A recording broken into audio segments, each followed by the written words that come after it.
My name is Martim Smolkav. I'm the Director for Latin America and the Caribbean program at the Lincoln Institute of Land Policy, based in Cambridge, Massachusetts, USA. And I will be talking today about value capture as a land-based tool to finance urban development. As a caveat to my presentation, I have to say that this is based on a policy focus report that we just released last June on, it's called Implementing Value Capture in Latin American Policies and Tools for Urban Development. The presentation will cover mostly issues that are in Latin America. So I will not be covering the topic as it exists or as is discussed in other parts of the world. Let me start saying that urbanization in general, and particularly in third world countries, generates a tremendous windfalls for landowners. And these windfalls result from many public actions. And just to give an example, when you, for instance, convert rural land to urban, typically it appreciates land on about 400%.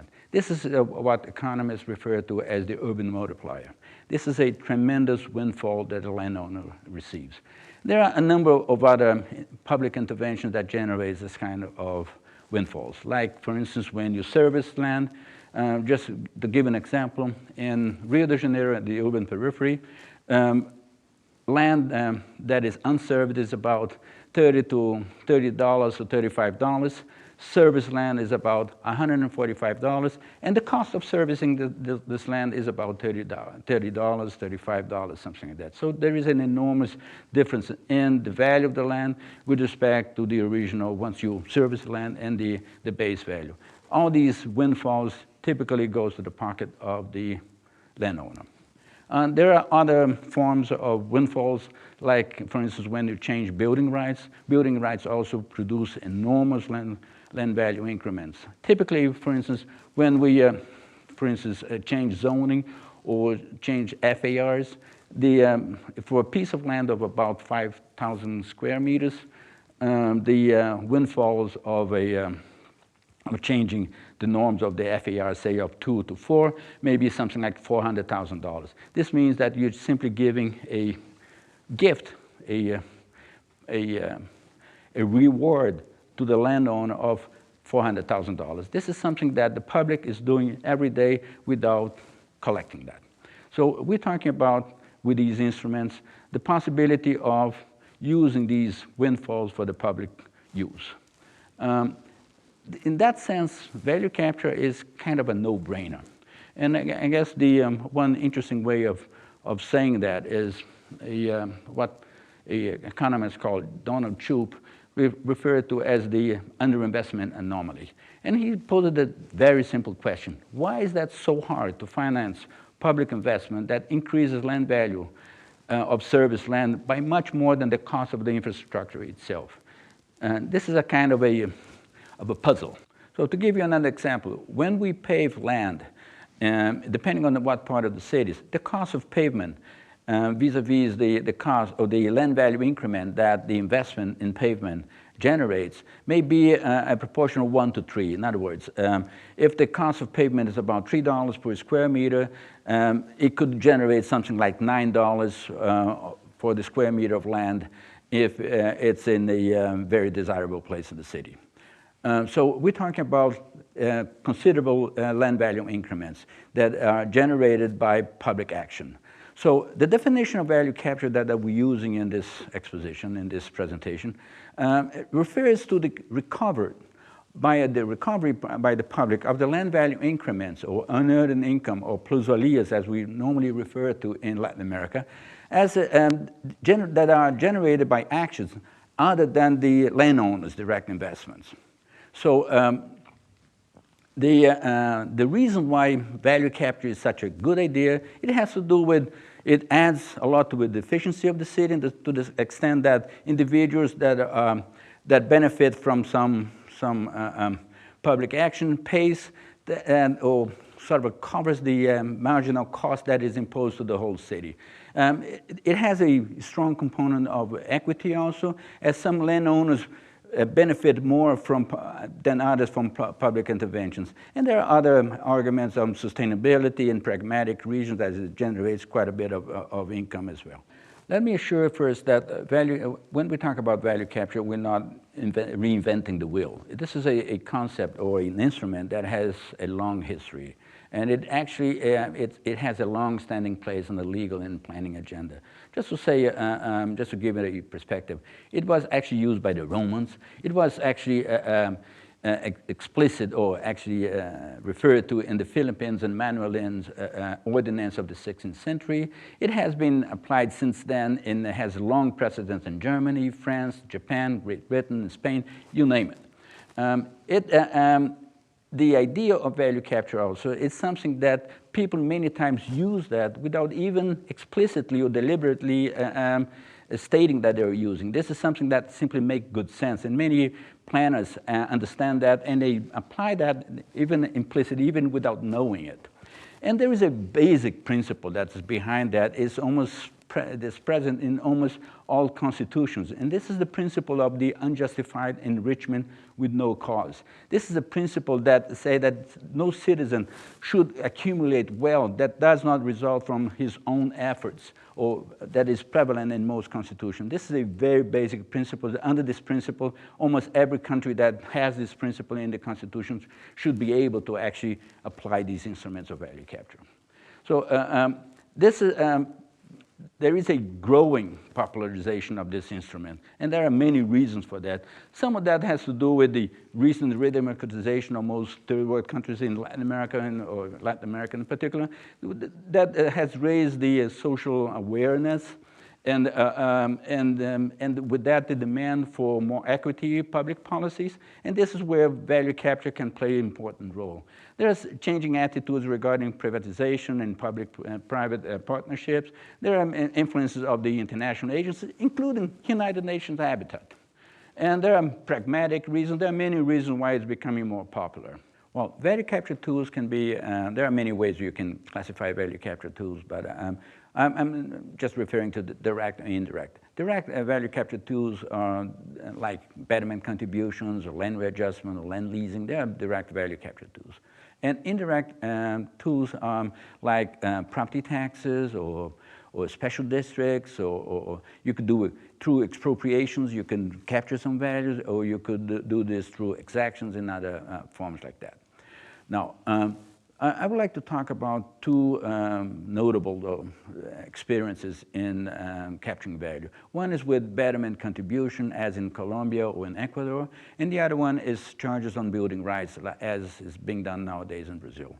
And we talk about the CPACs and things like that. Talking about betterment contribution in Colombia, Colombia has a long-standing experience with that since 1921, probably the longest one in Latin America. In Medellin, for example, in 1968, it accounted for almost 45% of local public expenditures. In Bogota, recently, 2005 to 2014, about $1 billion in public works are being funded by betterment contribution. So this is not something that is irrelevant. And the interesting thing is that a survey has been conducted in Bogota showing that it's much more acceptable than the property tax, actually. And this is because people see how their money are being used to. And there are basically no major legal appeals on these charges, contrary to what people normally think about that. In the case of Cuenca, it's another case of a much smaller city in Ecuador. Over the past 10 years, something like 1,800 public works have been funded by this instrument. And there's about 90% of the households are paying the whole debt on betterment contribution in less than 4 years. 95% of the projects have been collecting about 60% of their costs with this betterment contribution. So we're talking about an instrument that is widely used. So in the case of Cuenca still, about 270 kilometers of roads have been funded by betterment contribution, amounting to something like $106 million. We're going to talk now about charging of building rights. This is basically charging for the difference between a basic FAR that everybody, all the landowners have the right to, and the maximum one that is established by the master plan. That difference is generally collected as building rights that the the developer has to pay to the city in order to use more FARs than the basic one. So for instance, if the city established for a certain zone a FAR of 1, and the maximum FAR that is acceptable for that area is 4, you pay the equivalent of 1 to 4, that's 3 times the value of the land for a square meter that you're adding to your project.